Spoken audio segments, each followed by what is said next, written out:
तो दोस्तों undefeated Punjab Kings अब अपने घर पर बुला रही है गेंदबाजी में परेशान सनराइजर्स हैदराबाद को। नए नवेले कप्तान है ईशान किशन जो कि हैदराबाद को लीड कर रहे हैं। काफी चेंजेस भी हैदराबाद ने अभी हाल फिलहाल मुकाबलों में किए हैं। एक ही मुकाबला वो जीत पाए हैं, वो भी कोलकाता में जाकर। ऑन दी अदर हैंड जब हम पंजाब की बात करते हैं तो वो अपने घर पे अपना पहला मुकाबला तो जीत गए थे। दूसरे मैच में वो जाते हैं चेन्नई जहां पर सीएसके को वो मात देते हैं। केकेआर वाला मुकाबला बारिश के चलते वो रद्द हो गया, एक पॉइंट मिला, अदरवाइज वो पंजाब के हाथों तो वो मुकाबला भी जा रहा था। तो ओवरऑल ये जो अपकमिंग कॉन्टेस्ट है ये कहीं ना कहीं पंजाब फेवरेट होते हुए इस मुकाबले में उतरती हुई नजर आएगी। मैच नंबर 17 जो ये मुकाबला प्रियंका कल दोपहर में हमें देखने को मिलने वाला है। डबल हेडर मुकाबले हैं, फर्स्ट मैच है ये।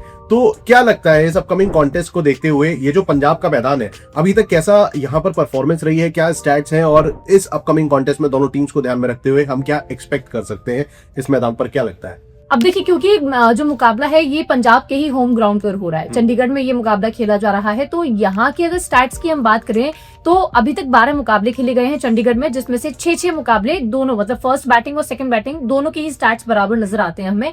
और एवरेज स्कोर यहाँ पर 168 का रहा है। हाईएस्ट स्कोर यहाँ पर मुंबई इंडियंस की टीम ने बनाया है 228 का, तो वहीं लोएस्ट स्कोर केकेआर के नाम दर्ज है 95 का।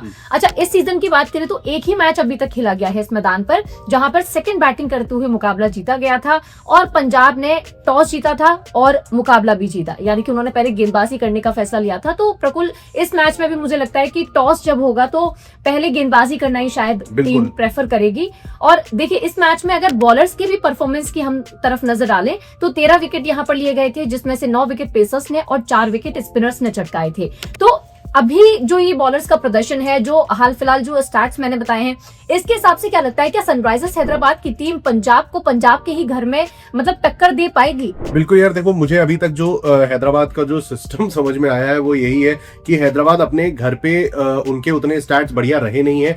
कोलकाता में जाकर उन्होंने केकेआर को हराया था। उम्मीद लगाई जा सकती है कि वो पंजाब में भी वही कारनामा कर सके। हालांकि इसकी उम्मीद बहुत कम है क्योंकि एसआरएच अपनी गेंदबाजों पर जो उनके जो बॉलिंग की जो कमियां हैं उस पर वो काम कर रही है। लगातार वो चेंजेस करते दिखाई दिए हैं पिछले 2 मैचेस में, और लेकिन वो उतने कारगर साबित हुए नहीं है। पंजाब की जब हम बात करते हैं तो डेफिनेटली फास्ट बॉलर्स पर ये मुकाबला ज्यादा निर्भर करेगा। हालांकि स्पिनर्स भी काम आ सकते हैं। मतलब ओवरऑल अगर आप देखते हो तो 9-4 का जैसे बताया है, पिछले सीजन भी पेसर्स ने ज्यादा विकेट लिए थे। तो इस ट्रैक पर खास तौर से अब हमें देखना होगा कि कौन से बॉलर ज्यादा बेहतर हैं, और उस श्रेणी में जब हम देखते हैं ना तो पंजाब के पास ज्यादा बेहतर गेंदबाजी है। अब यहां पर बात करते हैं हेड टू हेड की। जब आप देखते हो तो अभी तक क्या रहा है सिनेरियो, उसमें तो डेफिनेटली सनराइजर्स हैदराबाद बुरी तरीके से डोमिनेट करती दिखी है। 24 मैचेस में से 17 मुकाबले एसआरएच ने जीते हैं। लास्ट सीजन भी एसआरएच ने पंजाब को हराया था, हालांकि वो मैच हैदराबाद में हुआ था।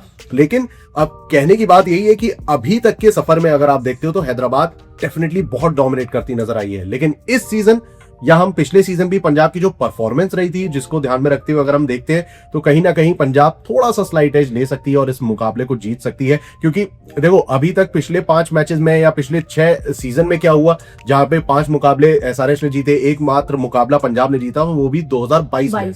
22 के बाद से अभी तक पंजाब ये मुकाबला जीत नहीं पाई है हैदराबाद के खिलाफ। तो वो भी एक बड़ी चुनौती है जो उनके जहन में रहने वाली है। बट फिलहाल अगर हम हेड टू हेड के बाद इस करंट सीजन पर गौर करें तो दोनों टीम्स के 3-3 मैचेस हुए। हालांकि पंजाब का वो तीसरा मुकाबला बारिश की वजह से रद्द हुआ था, बट गेंदबाजी उन्होंने शुरुआत से ही बेहतरीन करनी शुरू करी थी। वो जेवियर बार्टलेट की वापसी में 2 विकेट उन्होंने निकाल लिए थे। तो अब हम बात करते हैं कि यार सेटअप कैसा दिखाई देता है। तो उसमें कहीं ना कहीं जैसा मुझे लग रहा है हैदराबाद का जो बॉलिंग अटैक है वो काफी कमजोर है।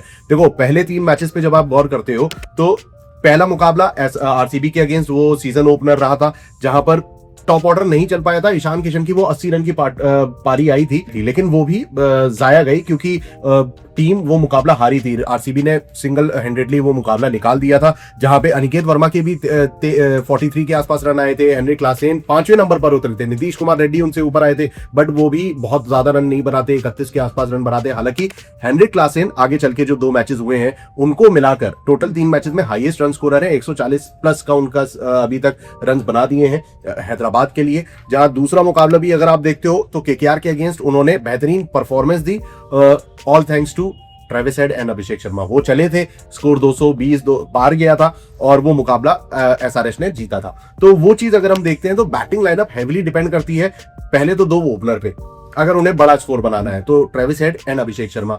हाल फिलहाल वो फॉर्म में तो है, डेफिनेटली है, रन्स नहीं आ पा रहे हैं, तो उसको ध्यान में रखते हुए अभी भी ईशान किशन की भी जब आप बात करते हो तो पहले मैच में तो रन आए हैं उसके।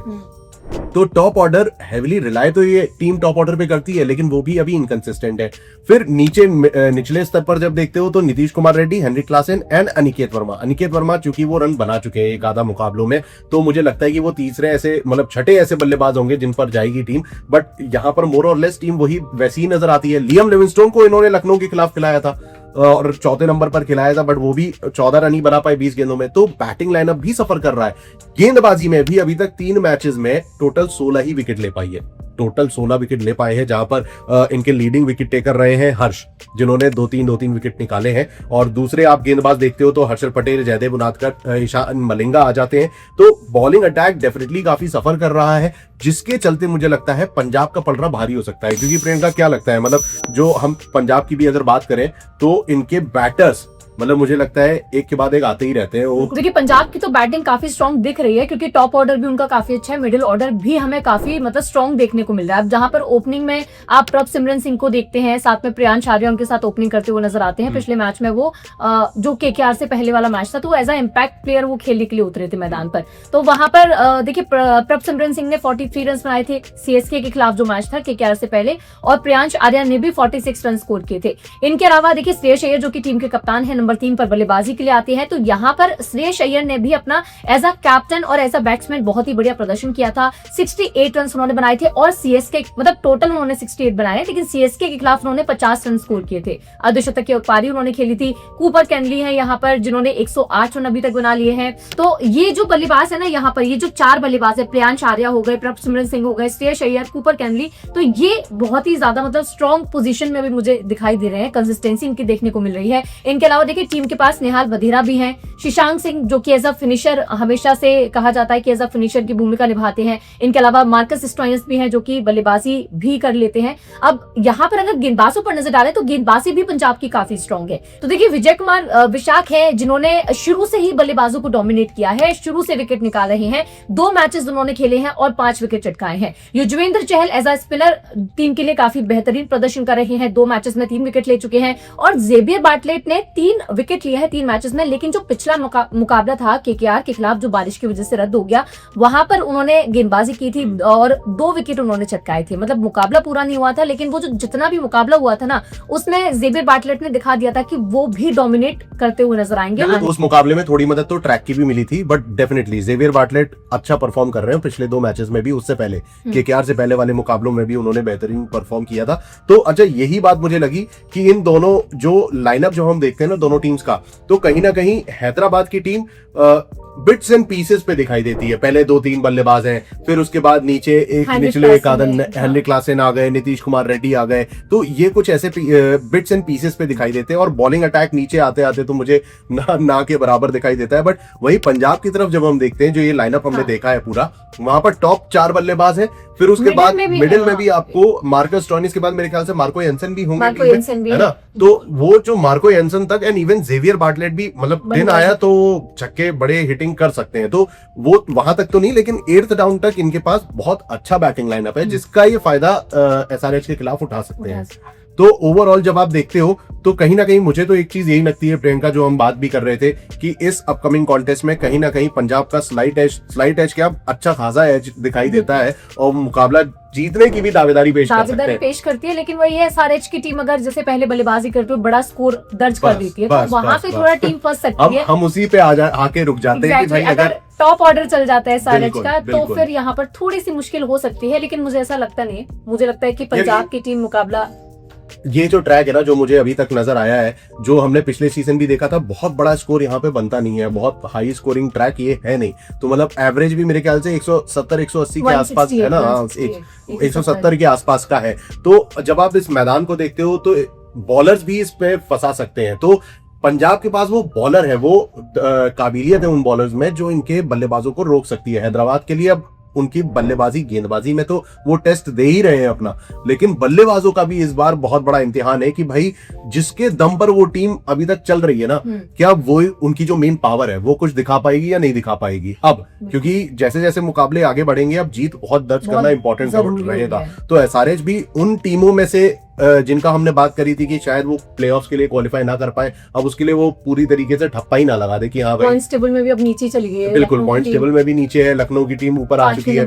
तो ये जो चीज है ना, ये मुझे आज यही लग रहा है कि ये मुकाबला दोपहर का पंजाब के पक्ष में जा सकता है, क्योंकि युजवेंद्र चहल जैसा स्पिनर भी है जो दोपहर के ट्रैक में जहां पर मिडिल ओवर्स में जरूरत पड़ेगी, वो युजवेंद्र चहल जैसा गेंदबाज भी है जो कि भाई चतुर चालाक है और वो निकाल सकते हैं विकेट। तो ओवरऑल प्रियंका क्या लगता है कि फाइनल हम जा रहे हैं पंजाब की तरफ? और दोस्तों आपका क्या ओपिनियन है इसको लेकर, कमेंट में जरूर बताइएगा कि क्या यहाँ पर स्लाइट एज देने के बावजूद हैदराबाद अपना वो रौद्र रूप ला सकती है, क्या वो अपना एक बड़ा टारगेट दिखा सकते हैं अपने बल्लेबाजों के दम पर?